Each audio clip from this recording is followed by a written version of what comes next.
pagi bersama dengan Bapak Kunchoro Angkawijaya. Beliau seorang dosen dan saya senang sekali bisa ketemu Pak Kunchoro. Selama ini saya cuma mengikuti di media sosialnya saja karena lama sekali konon katanya nggak mau kesangka kalah gitu yang saya dapat infonya gitu. Dan satu-satunya narasumber yang nawarin saya teh. Biasanya saya nawarin teh, beliau nawarin saya teh. Oke, terima kasih Pak Kunchoro. Bicara tentang tujuan kita ada di dunia, kekasih Tuhan, ketika Anda menemukan passion, tadi bicara etika profesi yang beliau ajarkan sebagai dosen ya, ada passion, ada konten, ada konteks, ada kebutuhan atau urgensi ya.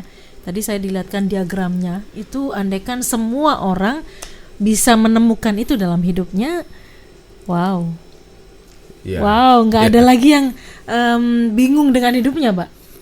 Tapi itu pun nggak ada salahnya kalau kita belajar dari para profesional adalah kita melakukan itu berkelanjutan. Jadi nggak sekali kita menemukan waktu kuliah saja gitu ya. Terus kemudian ini jalan saya lurus terus.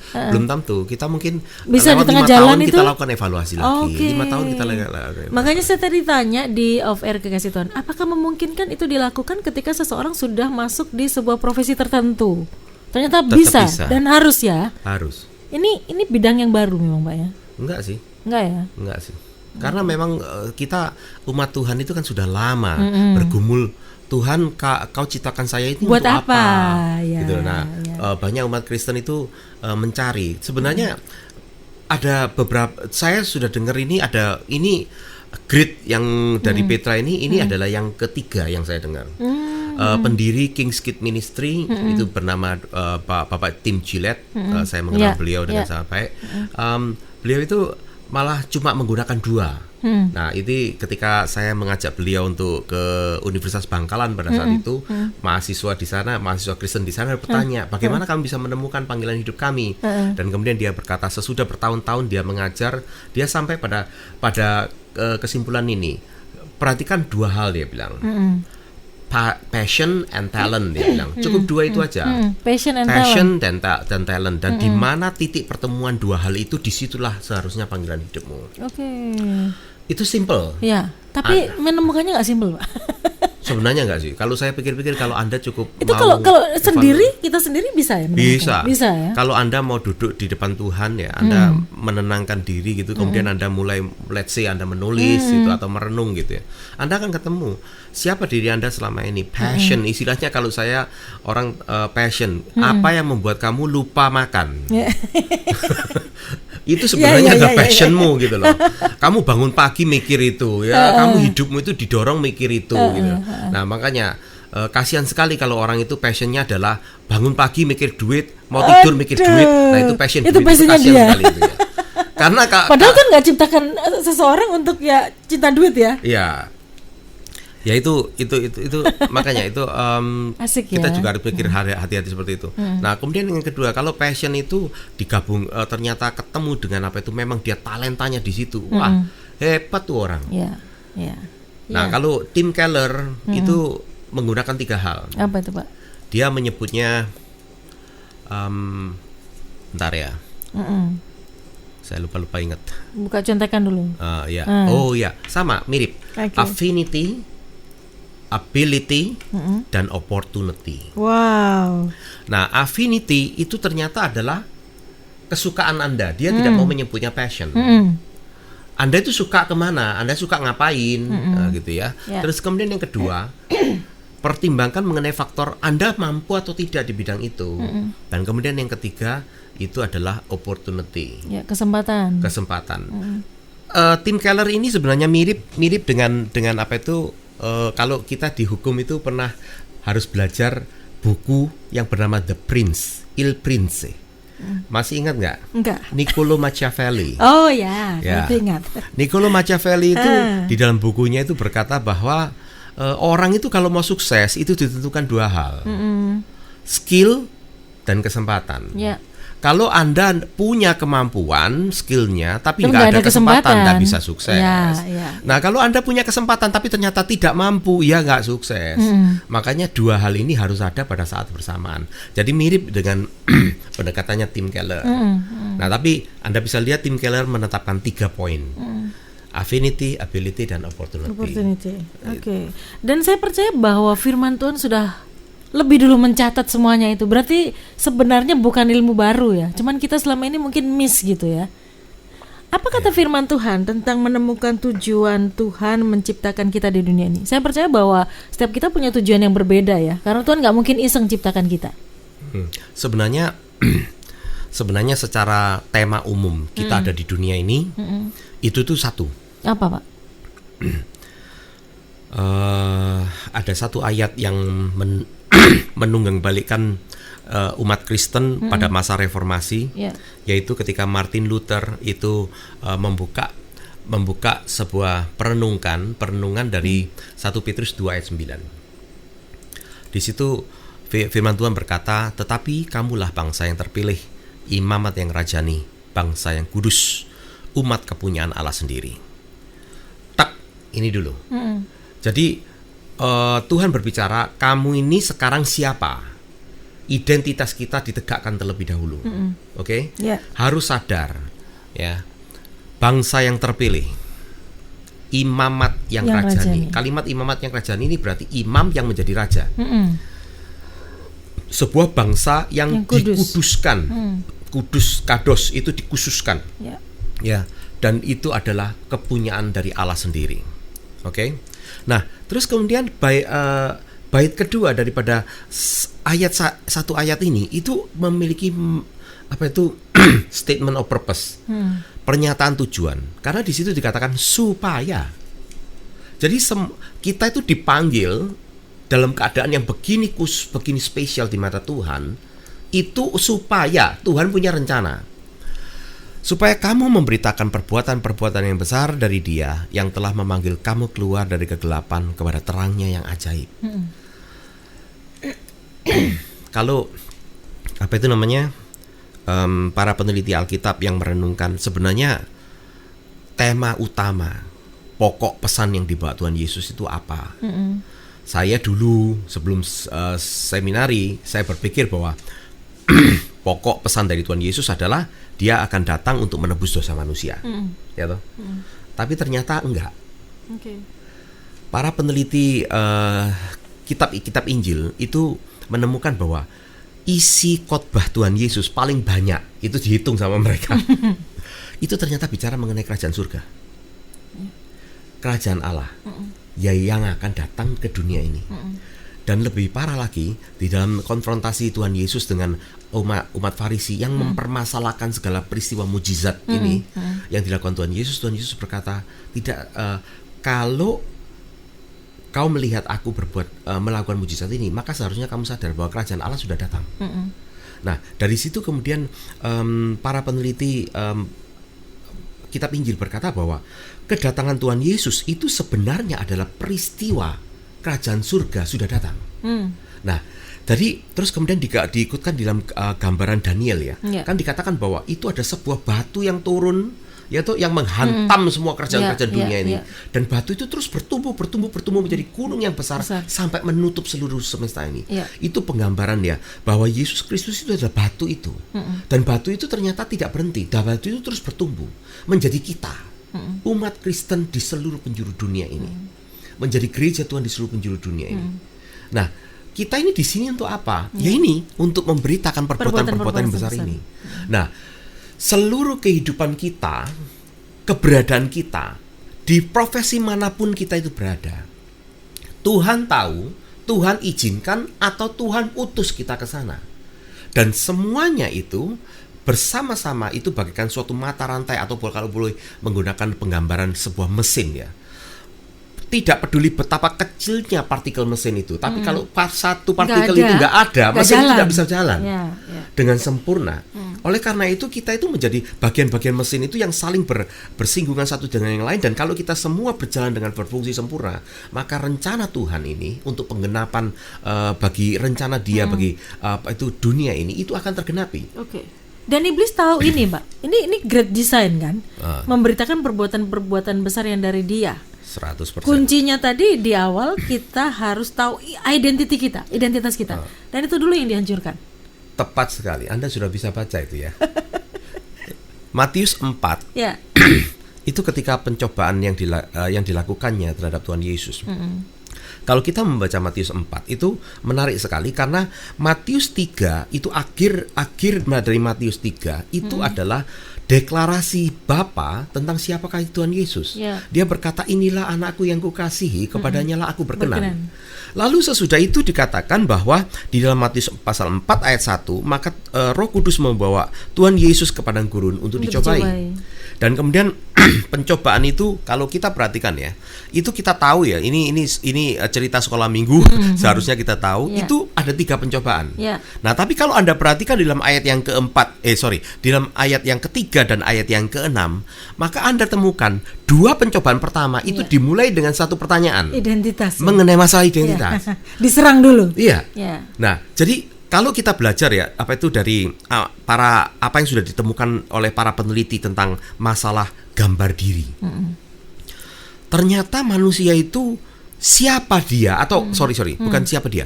Bagaimana dia hidup, sukses gagal, kalaupun sukses seberapa tinggi kesuksesannya, kalaupun gagal sampai hancurnya seperti apa, itu akan ditentukan oleh pemahaman dia tentang siapa dirinya. Gitu. Itu yang paling penting ya. Iya. Nah, karena kita itu kalau kita melihat misalnya seorang bujang ya, bujangan, kemudian dia menikah, lalu kemudian dia menyadari, saya ini sudah jadi suami, maka dia akan mulai berperilaku di dalam hidupnya, saya ini suami. Sesudah selesai pekerjaan dia tidak akan kelayapan seperti masa bujang. Nah, tetapi sekarang masalahnya kita menemukan bahwa banyak manusia itu yang tidak punya kesadaran tentang siapa dirinya secara tepat. Akibatnya sudah kawin tapi masih anggap diri bujangan. Halo kekasih Tuhan, Anda yang masih suka kelayapan, jangan-jangan Anda belum tahu identitas Anda. Ini satu contoh ya, contoh ya. Nah, itu dan bisa juga bahwa orang-orang yang sudah memahami identitasnya akhirnya lupa identitas itu. Bisa terjadi. Nah, jadi kita lihat bahwa pencobaan yang pertama itu adalah pencobaan jika engkau anak Allah. Padahal beberapa ayat sebelum itu iya. Nah, jadi ini selalu percobaan di dunia ini adalah firman Tuhan disampaikan dan kemudian iblis akan mencobai firman itu. Dan sekarang pertanyaannya, makanya itu penting sekali bahwa Alkitab berkata hanya mereka yang beriman, mereka yang memiliki iman terhadap firman Tuhan itu yang akan selamat. Karena firman Tuhan itu adalah sebenarnya realitanya, ultimate-nya. Nah, kalau kita tidak mau mempercayai realita itu, maka kita akan hidup dalam realita yang palsu. Nah, realita yang palsu itu yang nantinya akan menyesatkan atau menghancurkan hidup kita. Itu dia. Jadi kekasih Tuhan yang paling penting kalau Anda mau menemukan tujuan Anda hidup di dunia ini, temukan dulu identitas Anda. Tuhan sudah memberikan identitas yang luar biasa buat kita ya. Kamulah bangsa yang terpilih, imamat yang rajani, bangsa yang kudus. Itu wow banget loh, Pak. Oh, luar biasa. Luar biasa. Ini saya mau cerita ya. Suatu hari ketika saya masih kuliah, namanya kuliah lagi stres kan, dan juga miskin. Nah, tapi Tuhan mengajarkan kepada kita mengenai 6 hari engkau bekerja, haruslah ada 1 hari sabat. Hari berhenti, hari kita bersama dengan Tuhan saja. Nah, saya awal-awal kuliah nggak memberlakukan itu. Aduh, nilai saya hancur. Ini saya serius. Ternyata betul peraturan mengenai masalah kita harus punya hari sabat itu pengaruh sekali. Ketika Tuhan mengingatkan saya tentang hal itu, saya tidak peduli seberat apapun tugas-tugas, saya menetapkan harus ada 1 hari di mana saya berhenti. Nah, saya masih ingat peristiwa itu adalah salah satu dari hari berhenti saya. Terus saya mikir saya mau ngapain. Saya nggak biasanya pergi sama teman-teman seminari gitu ya. Jadi kita bertapa gitu bersama-sama. Nah, tapi hari itu semua teman saya sibuk. Terus saya mikir ngapain ya? Di Amerika itu ada. Karena konon katanya kalau hari Minggu tuh mahasiswa seminari lebih sibuk, Pak. Ya itu makanya kita tidak bisa sabatikal pada hari Minggu. Nah, Kalau saya sih milihnya sabbatical itu saya ngelihat jadwal kuliah saya. Nah, kalau jadwal kuliah saya pada hari itu sama sekali tidak ada, saya akan masih memilih hari itu hari Sabat. Nah, kan peraturan hari Sabat itu 6 hari bekerja, 1 hari harus berhenti. Nah, terus kemudian saya beli, namanya kalau di Amerika itu ada yang namanya one day pass. Nah, kalau Anda beli one day pass itu murah itu. One day pass Anda bisa pakai itu untuk naik semua kendaraan umum yang tersedia di dalam satu kota. Tak perlu bayar. Pokoknya 1 hari 24 jam. Nah, itu adalah cara travel tour yang paling murah. Ya. Nah, ini biasanya teman-teman yang pergi ke negara-negara maju. Beli one day pass ya. Pergi ke negara-negara maju nggak mau pakai perusahaan tour, biasanya mereka sudah ngerti teknik ini karena murah sekali. Nah, saya beli itu. Dan kemudian saya dari naik kereta, terus kemudian saya naik bis. Jadi kalau naik bis itu dari titik A. Biarin aja bis itu jalan terus muter, nanti kembali ke titik A gitu. Nah, maka saya duduk pada saat itu di kota Los Angeles. Saya duduk lihat kota Los Angeles. Saya akhirnya pada saat itu saya masih ingat saya berhenti di gedung Opera House yang terkenal itu, yang sering kali kita lihat di film Hollywood itu. Nah, tapi sebelum saya duduk di sana, di sebelah saya itu ada seorang yang tua, rambutnya panjang gondrong gitu tapi putih semua. Dan kemudian dia bertanya jam karena dia dapat jam. Terus saya kasih tahu jamnya, dia jadi tertarik, kan saya kan bukan bule kan. Kemudian dia tanya, "Kamu ini orang dari mana?" Saya bilang dari Indonesia. "Hah? Terus ngapain kamu ada di sini?" Terus saya bilang, "Saya sekolah." "Sekolah apa?" Ini orang nosi banget gue pikir ya. Tanya terus. Kalau di barat itu tidak sopan ya, Tidak sopan, itu rude. Kalau di Indonesia biasa. Oke. Nah, terus dia tanya begitu, saya bilang, "Ya, saya studi seminari." Dia tanya, "Seminari berarti kamu akan jadi pastor?" Sekali lagi dia tanya gitu. Saya bilang, "I don't know." Sekali lagi saya jawab, "I don't know." Nah, anyway, kemudian dia ngomong gini, "Saya ini orang Yahudi." Wow. Jarang loh orang Yahudi mau ngaku dirinya Yahudi. Bahkan di Amerika pun jarang. Tapi saya menghargai dia mau terbuka sama saya. Dia bilang, "Saya ini orang Yahudi." "Oh ya." Saya berusaha seramah mungkin. Nah, kemudian dia ngomong gini, "Kamu tahu nggak, kalau bagi kami orang Yahudi tidak akan ada neraka." Sampai situ saya shock saya. Terus saya bilang, "Loh, kok bisa kamu nggak percaya ada neraka?" Saya pikir dia itu ateis. Ternyata tidak. Dia itu bukan ateis. Jadi? Terus dia bilang gini, "Ya, kami tahu bagi seluruh manusia lain di dunia ini dari berbagai agama itu ada yang istilahnya seperti neraka, begitu ya. Nah, tapi bagi orang Yahudi, kami tahu kami tidak akan masuk neraka." Wow, pede amat ya? Iya. Terus saya tanya, "Kok bisa Anda tidak masuk neraka?" Ya kan, ini kan saya sudah siap-siap 4 langkah rohani ini, 4 kebenaran rohani ini. Dan semua teori-teori yang diajari di seminari keluar semua nih. Fakta pertama, Allah itu mengasihi manusia. 2, manusia itu berdosa. Berdosa itu fakta ketiga, terpisah dari Tuhan. Fakta keempat, hanya melalui Yesus Kristus ada perdamaian. Nah, saya sudah siap-siap itu, mau tembak itu. Terus kemudian dia mengucapkan sesuatu yang betul-betul membuat saya pengetahuan baru. Dia berkata gini, "Karena kami umat Yahudi itu adalah umat milik Allah sendiri." Anda tahu, dia ngomong kayak gitu, saya teringat ayat ini loh. Dan itu adalah pemahaman aslinya. Karena Rasul Paulus yang memberikan ayat ini, yang menuliskan ayat ini, adalah seorang Farisi. Jadi dia paham sekali makna daripada perjanjian di Gunung Sinai. Ketika Allah berkata kepada bangsa Israel, "Pada hari ini kamu adalah umatku dan aku adalah Allahmu." Itu adalah the covenant, sebuah perjanjian yang tidak bisa dipatahkan.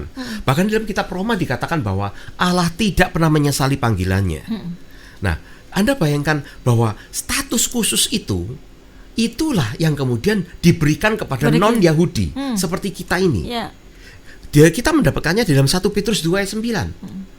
Jadi sebenarnya ya, ini saya sampaikan kepada rekan-rekan pendengar Sakakala, kekasih Tuhan. Ya, para kekasih Tuhan yang Anda sampai sekarang berpikir bahwa kekristenan itu adalah mengenai masalah masuk surga. Saya sampaikan kepada Anda, berhentilah berpikir demikian. Iman Kristen itu sesuai dengan perkataan Tuhan Yesus yang tidak pernah berdusta. Itu berkata bahwa ketika kita percaya kepada Dia, ketika kita beriman kepada Dia, maka kita akan selamat. dan tidak turut dihukum. Ya. Kalau kita baca kitab Injil, kalimat itu berkali-kali diulang oleh Tuhan Yesus. Itu bukan cuma satu kali. Okay. Nah, oleh karena itu, kalau orang Kristen menjadi Kristen, maka yang menjadi tujuan dia justru bukan mencari selamat, karena keselamatan itu sudah kita diberikan dapatkan di awal. Nah, oleh karena itu pertanyaannya sekarang kepada kita, lalu kalau saya What sudah paling next? selamat, what next? Nah, itu dijawab. Itu problem yang kadang-kadang disusupi sama iblis, Pak. Loh, seperti orang Yahudi tadi ya, sudah pede. Nggak mungkin, saya umatnya Tuhan, saya nggak mungkin dihukum. Yes. Akhirnya itu di iblis berusaha membohongi. Loh, kamu kan udahlah, nggak usah yang gimana hidup yang gimana banget gitu.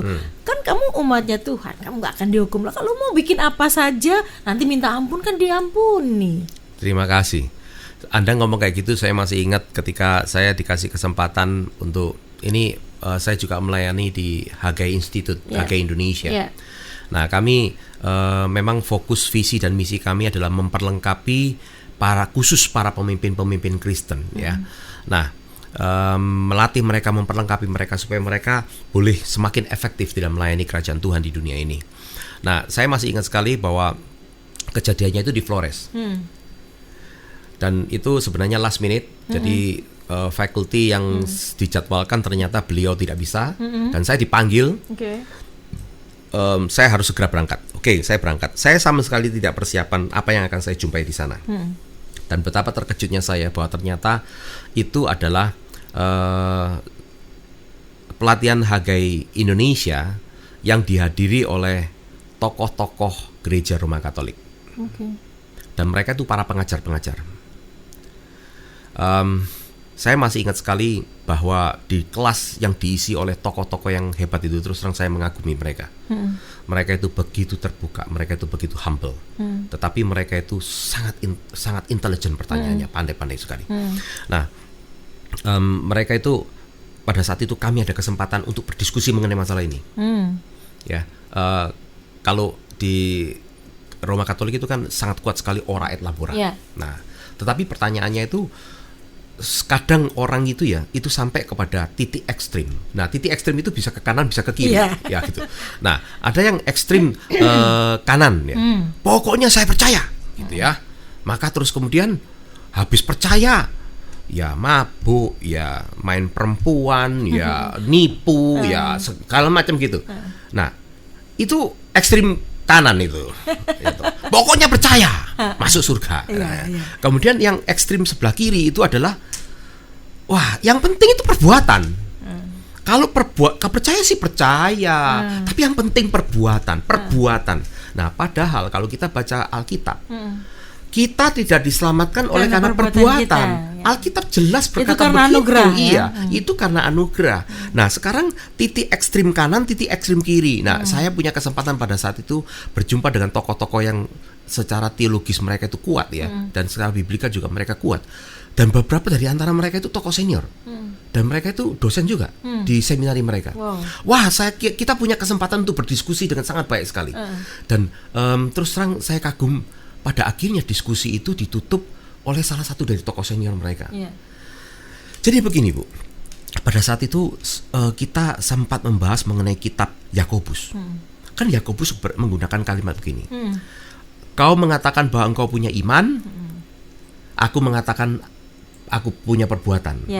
Maka kau tunjukkan imanmu dari perbuatanmu, aku akan menunjukkan imanku dari perbuatanku.